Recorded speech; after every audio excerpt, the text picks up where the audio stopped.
2 কোটি মানুষের জনসমুদ্র, ইতিহাসের শ্রেষ্ঠ জানা যায় ট্রাম্প নেতানিয়াহুর কফিনের শেষ পেরেক।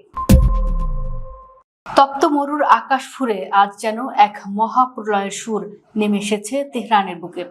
একদিকে বিষাদের কালো ছায়া আর স্বজন হারানোর গগনবিদারী কান্না, অন্যদিকে প্রতিরোধের ইস্পাত কঠিন শপথ আর প্রতিশোধের আগুন। যে ডোনাল্ড ট্রাম্প ও নেতানিয়াহু ভেবেছিলেন বোমার আঘাতে শীর্ষ নেতাকে হত্যা করে তারা ইরানকে পঙ্গু করে দেবেন, আজ তেহরানের রাজপথে সেই অহংকারকে জুতোর তলায় পিষে দিল কোটি মানুষের জনসমুদ্র। তেহরানের গ্র্যান্ড মুসাল্লা প্রাঙ্গণে আজ যা ঘটল তা কেবল একটি জানাজা নয়, এটি বিশ্ব রাজনীতির এক উত্তপ্ত কেন্দ্রবিন্দু এবং ইতিহাসের শ্রেষ্ঠ জানাজা। ধুলোবালি, উত্তাপ আর ক্লান্তি উপেক্ষা করে কোটি মানুষের এই উপস্থিতি প্রমাণ করে দিল ত্যাগের মহিমা মৃত্যুর চেয়েও হাজার গুণ বেশি শক্তিশালী। শোকের এই মাতমের মাঝেই আজ বারুদের গন্ধে ভরা এক নতুন মহাযুদ্ধের বার্তা দিয়ে বিশ্বকে স্তব্ধ করে দেন ইরাকের আল নুজাবা প্রতিরোধ আন্দোলনের প্রধান আকরাম আল কাবি। তেহরানের এই ঐতিহাসিক সমাবেশে দাঁড়িয়ে তিনি বজ্রকণ্ঠে ঘোষণা করেন, এই শহীদ নেতার শেষ বিদায়ে অংশ নেওয়াটা সরাসরি রণক্ষেত্রে শত্রুর মোকাবেলা করার চেয়ে কোনো অংশে কম নয়। যুক্তরাষ্ট্র আর ইসরায়েলি বাহিনীকে ইতিহাসের সবচেয়ে বড় জালিম বা সমরের ইয়াজিদ হিসেবে উল্লেখ করেন তিনি। আল কাবির প্রতিটি শব্দ যেন এক একটি তীর হয়ে বিঁধেছে সেই অপশক্তির হৃদয়ে, যারা চেয়েছিল এই মৃত্যু দিয়ে প্রতিরোধের আওয়াজ চিরতরে থামিয়ে দিতে।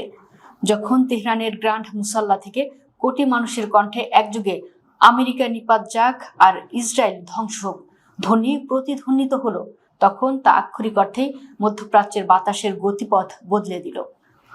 এটি কেবল কোনো প্রথাগত স্লোগান ছিল না, এটি ছিল সত্যের সেই শানিত তলোয়ার, যা পশ্চিমা ষড়যন্ত্রের জালকে ছিন্ন ভিন্ন করে দিয়েছে। আন্তর্জাতিক মহলের শত রক্তচক্ষু আর কূটনৈতিক চাপকে ডাস্টবিনে ছুঁড়ে ফেলে আজ তেহরান এসে পৌঁছেছেন শত দেশের প্রতিনিধিরা। রাশিয়া, চীন, ভারত থেকে শুরু করে পাকিস্তান কিংবা ইয়েমেনের মতো দেশগুলোর উপস্থিতি প্রমাণ করেছে এই নেতার প্রভাব আজ ভৌগোলিক সীমানা পেরিয়ে পুরো বিশ্বে বিস্তৃত। শত দেশের প্রতিনিধিদের এই সমাগম ট্রাম্প ও নেতানিয়াহুর জন্য এক বিশাল কূটনৈতিক পরাজয়। যারা চেয়েছিল ইরানকে বিশ্বমঞ্চ থেকে বিচ্ছিন্ন করতে, আজ তারা এই বিশ্বমঞ্চে একঘরে। শোকের এই দীর্ঘ যাত্রা চলবে আরো বেশ কয়েকদিন।